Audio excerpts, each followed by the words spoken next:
In this video let us try to understand कि ये जो चीफ इलेक्शन कमिश्नर का जो अपॉइंटमेंट हुआ है ये क्यों इतना कंट्रोवर्शियल है, क्यों कांग्रेस इसका विरोध कर रहा है and what is the problem, और गवर्नमेंट ने यहाँ पे कौन सी चालाकी करी है जिसकी वजह से इंडिया का एक बहुत इंपॉर्टेंट ऑफिस कॉम्प्रोमाइज हो सकता है। इस चीज़ को समझने की कोशिश करते हैं। The appointment and immediate controversy, Gyanesh Kumar को नया चीफ इलेक्शन कमिश्नर नियुक्त किया गया है और बहुत जल्दीबाजी में किया गया है। लेट नाइट डिसीजन लिया गया है, प्रेसिडेंट के द्वारा साइन करवाया गया है कि ताकि तुरंत इनको चीफ इलेक्शन कमिश्नर बनाया जा सके। साथ ही साथ हरियाणा के चीफ सेक्रेटरी विवेक जोशी को भी एक इलेक्शन कमिश्नर बनाया गया है वैकेंसी फिल करने के लिए। कांग्रेस ने इस क्वेश्चन इस जो ये जो अपॉइंटमेंट है इसको काफी क्वेश्चन किया है कि इतनी जल्दी आधी रात में ये काम करने की क्या जरूरत थी, कॉन्स्टिट्यूशनल वैलिडिटी यहाँ पे कहाँ पे है, क्योंकि ये जो नियुक्ति हुई है, अपॉइंटमेंट हुआ है, ये काफी कंट्रोवर्शियल है। जो नियम थे नियुक्ति के, अपॉइंटमेंट के, उसको चेंज कर दिया गया बाय द बीजेपी गवर्नमेंट, क्योंकि पहले जो था वो काफी न्यूट्रल एक तरीका होता था चूज करने का, सिलेक्ट करने का, जिसमें एक प्रधानमंत्री होते थे, एक लीडर ऑफ ऑपोजिशन होते थे और एक चीफ जस्टिस ऑफ इंडिया होते थे।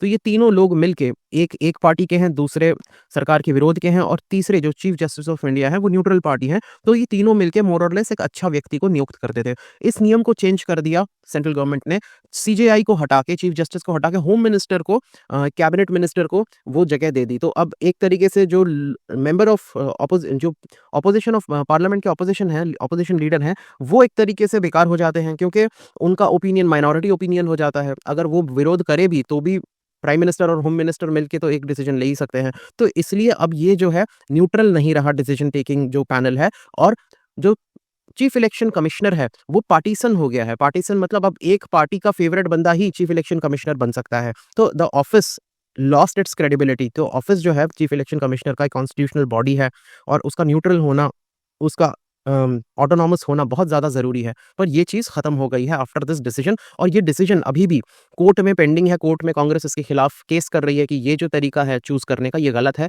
और इस पे केस अभी तक चल रहा है। इस केस की सुनवाई 19 फरवरी को होने वाली थी, हियरिंग इसका जो जजमेंट था। इससे बचने के लिए फटाफट जल्दीबाजी में जो सेंट्रल गवर्नमेंट है उन्होंने चीफ इलेक्शन कमिश्नर की नियुक्ति कर दी। ठीक है, तो यहाँ पे opposition from Congress and leader of opposition जो है राहुल गांधी, उनका क्या स्टेटमेंट है। Appointment process included selection committee comprising PM Narendra Modi, home minister Amit Shah और leader of opposition Rahul Gandhi. Rahul Gandhi ने यहाँ पे डिसेंट नोट दिया, कहा कि ये प्रोसेस मीनिंगलेस है, क्योंकि वो ऑलरेडी उनका वोट का कोई मतलब ही नहीं है। अगर प्राइम मिनिस्टर मोदी और अमित शाह मिलकर किसी को डिसाइड कर लें तो अब ये तीसरा बंदा क्या बोलता है इसका कोई मतलब ही नहीं बनता। तो ये तरीका बिल्कुल गलत है, इट्स मीनिंगलेस।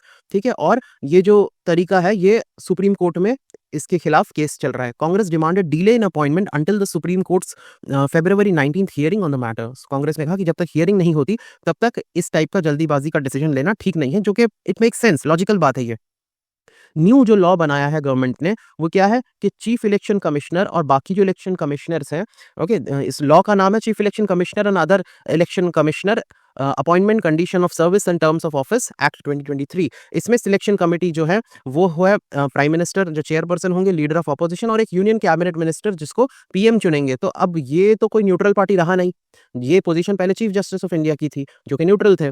अब इस पैनल का कोई मतलब नहीं बनता। तो the law has replaced earlier Supreme Court mandated system that included the Chief Justice of India as a member of panel. Chief Justice को हटा के वहां पे कैबिनेट मिनिस्टर को बिठा दिया गया है। Supreme courts previous ruling and the demand for a neutral process. Supreme court ने पहले क्या बोला था इसमें, और डिमांड किया था कि एक न्यूट्रल प्रोसेस लाया जाए। मार्च 2023 में सुप्रीम कोर्ट ने रूल किया था कि चीफ इलेक्शन कमिश्नर और इलेक्शन कमिश्नर जो हैं ये पीएम, लीडर ऑफ ऑपोजिशन और सीजेआई को ही चुनना चाहिए to ensure neutrality. The government however passed a new law. इसके विरोध में गवर्नमेंट ने एक नया लॉ पास कर दिया जिसने सीजेआई को हटा के कैबिनेट मिनिस्टर डाल दिया। मतलब ये ओपन में आके इस टाइप के काम कर रहे हैं, बट अनफॉर्चुनेटली मीडिया इन चीजों को उठाती भी नहीं है और लोगों को ये चीजें ना दिखाई देती है ना समझ में आती है। People are mostly high on the issue of religion. This change was challenged in Supreme Court with a hearing scheduled for February 19th। Supreme court में केस चल रहा है, उन फरवरी 19 में इसकी हियरिंग होने वाली थी, जो कि होगी भी। Why election commission independence matter, क्यों इनका इंडिपेंडेंस इतना मैटर करता है, क्योंकि इलेक्शन कमीशन ऑफ इंडिया की जिम्मेदारी है इंडिया में फ्री एंड फेयर इलेक्शन करवाना, Lok Sabha, Rajya Sabha, state assembly, presidential और वाइस प्रेसिडेंशियल इलेक्शन के लिए।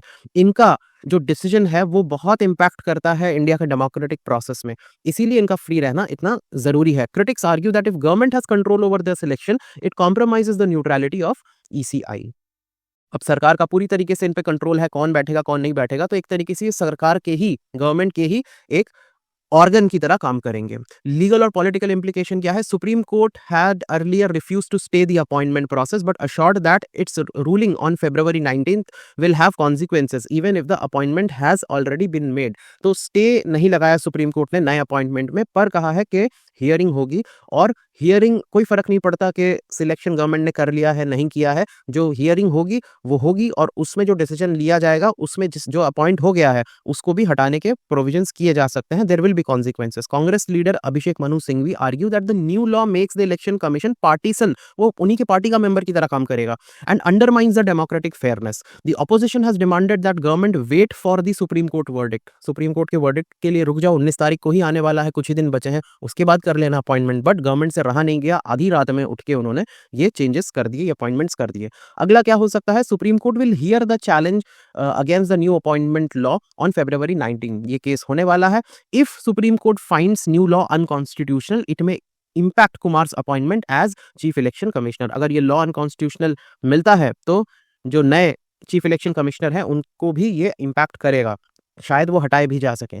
The larger debate on ensuring a fair and independent election commission is expected to continue specially as the country move towards the next general election. और हम complain करते हैं कि India जो एक डेमोक्रेटिक कंट्री हुआ करता था उसको इलेक्टोरल ऑटोक्रेसी क्यों विदेशी बना रहे हैं? इसी वजह से बना रहे हैं क्योंकि अब जो प्लेइंग फील्ड था, लेवल प्लेइंग फील्ड था, जो फेयर था, सबके लिए बराबर था, वो चेंज हो रहा है। इलेक्शन कमीशन ही अब सेंट्रल गवर्नमेंट का एक तरीके से एक वेस्टिजियल ऑर्गन की तरह काम करेगा, तो कहाँ से फेयर एंड फ्री इलेक्शन होगा? तो इसीलिए इंडिया को एक इलेक्टेड ऑटोक्रेसी का दर्जा मिला हुआ है वेस्टर्न कंट्रीज में। We should not complain about it. Thank you.